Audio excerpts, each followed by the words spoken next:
Je vous invite à vous installer confortablement et à fermer les yeux, comme on pourrait baisser le rideau de fer d'un magasin en pleine journée pour faire un inventaire, pour y faire le compte de ce qu'il reste et refaire les stocks. On compte et on décompte les comptes pour dénombrer et chiffrer et que tout tombe le plus juste possible. Et pour gagner du temps, chacun a sa méthode et sa technique propre. Alterner, compter deux par deux, mettre les grands derrière et les petits devant, un peu comme sur une photo de vacances, où pour mieux voir ou être vu, on déplace et se place à une place bien pensée, voire déplacée. Et en parlant de déplacement, je pourrais vous expliquer que le but de cette séance est de déplacer votre angle de vue sur le regard que vous portez sur vous-même.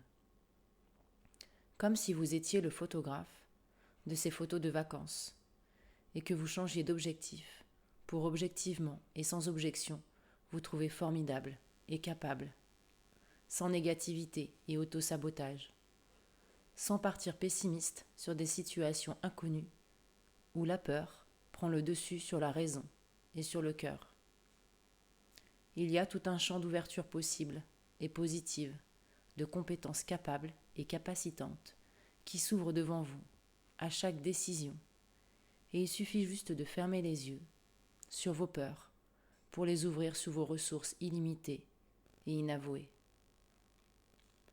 Alors, même si les changements vont se faire avec une subtile délicatesse et en douceur, il est temps de modifier cette manière de faire qui vous empêche de vous accomplir et de réussir. Cette façon de penser qui consiste à croire qu'avant même que l'action soit lancée, le résultat est avorté. Et grâce aux histoires que je vais vous raconter, faire taire votre saboteur. Fabien est invité sur un plateau de télé afin de présenter son nouvel album. Il est heureux, il est fier. Cela devrait être le plus beau jour de sa vie. L'aboutissement et la concrétisation des rêves de toute une vie. Oui, mais voilà, Fabien est aphone. Plus rien, pas un mot ne sort de sa bouche. Et ce soir, en plus de donner des interviews, il doit chanter plusieurs chansons de son nouvel album. Mais alors qu'il devrait se réjouir de ce qui lui arrive, Fabien se sent mal et a l'impression de ne pas mériter sa place. Il faut dire que Fabien vient d'une famille très modeste. Quand il était petit, il n'a pas pu faire le conservatoire ou prendre des cours de guitare. Alors, il a appris tout seul. Il a économisé chaque euro de son anniversaire ou de petits boulots pour s'acheter sa guitare et des livres de solfège pour apprendre seul. Il a commencé à jouer dans des cafés, dans le métro. Petit à petit, il s'est fait connaître, à chanter dans des petites salles, dans des festivals, jusqu'à ce qu'il se fasse découvrir par un producteur qui lui propose de s'occuper de lui. Alors, à l'intérieur de lui, c'est un combat qui se livre, entre la fierté d'en être arrivé là et la culpabilité envers sa famille.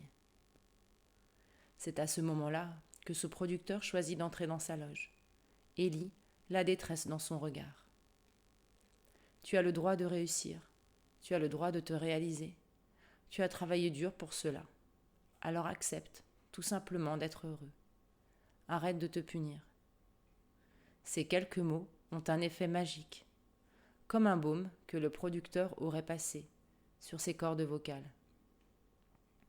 Fabien retrouve instantanément sa voix afin de murmurer un simple merci. Ce soir-là, et tous les autres après cela, il chante de tout son cœur. Il est heureux et arrête simplement de se punir de l'être. Je ne sais pas vous, mais je sais qu'il est toujours temps d'arrêter de se punir et d'accepter d'être simplement heureux, sans raison. je pense que tout le monde connaît l'histoire de Cendrillon. Mais l'histoire que l'on vous a racontée, petit, est la version officielle, celle qui faisait bien dans les livres. J'ai eu la chance que l'on me raconte sa vraie histoire. Cendrillon n'était pas du tout malheureuse dans sa famille avec ses belles-sœurs. Au contraire, elles s'entendaient comme larrons en foire. Elles allaient en boîte de nuit, rentraient tard, préparaient le repas et faisaient le ménage en chantant. Elles étaient toutes de belles et jeunes femmes épanouies et bien dans leur corps. Oui, mais voilà, un jour comme aujourd'hui, Cendrillon commença à s'émanciper. Elle rêvait d'indépendance. Elle voulait découvrir le monde et voyager, afin de se faire des expériences et apprendre à se connaître. Alors, à chaque fois qu'elle parlait de ses envies ou de ses projets, ses belles-sœurs lui disaient de revenir sur terre, d'arrêter de rêver, que comme toutes les princesses de contes de fées, il fallait qu'elle se rende à l'évidence, que sa vie était toute tracée, qu'elle devait attendre le prince charmant. À ces mots, Cendrillon faisait à chaque fois la grimace, toussait, suffoquait. Elle n'attendait rien de l'amour, et même le fuyait. Il faut dire que plus jeune, elle était tombée amoureuse d'un prince, qui lui avait préféré une princesse endormie. Depuis, par peur de souffrir, elle avait développé un système d'autodéfense. Dès que les premiers symptômes de l'amour apparaissent, elle fait une crise d'asthme. Un jour, elle croisa sa cousine, qu'elle n'avait pas vue depuis longtemps. Celle-ci venait de se marier, après avoir vécu la même histoire d'elle, une grande déception amoureuse. Elle lui expliqua que c'est lorsqu'elle avait arrêté d'avoir peur de souffrir, qu'elle s'était ouverte à l'amour, qu'elle avait fermé une porte du passé pour mieux en ouvrir une sur le présent. Je crois bien que c'est à partir de ce moment-là que l'allergie de Cendrillon disparut et qu'elle décida qu'il était temps d'arrêter d'avoir peur de souffrir. À la fin de l'histoire, nous ne parlons pas de pantoufles de verre, mais on y raconte plutôt un voyage au bout du monde et un mariage sous les tropiques. Imaginez-vous devant un tableau de commande électrique. Ce tableau est votre tableau intérieur, votre tableau de bord. Observez tous les interrupteurs qui s'y trouvent et cherchez celui de l'autosabotage. Quand vous l'avez trouvé, fermez ce bouton définitivement et sentez comment instantanément l'autosabotage cesse. À partir de maintenant, vous arrêtez de vous auto-saboter. Vous arrêtez de vous punir, d'être heureux et de réussir. Imaginez-vous d'ici quelques jours, heureux et fier de constater que votre saboteur intérieur est parti. La séance arrive à sa fin. Dans quelques instants, vous allez revenir à vous, serein et apaisé.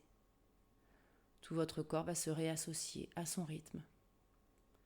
Je remercie déjà votre inconscient pour tous les changements qu'il va effectuer dans les prochaines heures, afin de vous apporter tout le bonheur que vous méritez. Quand vous le souhaiterez, vous pourrez revenir ici et maintenant et réouvrir les yeux, tout doucement.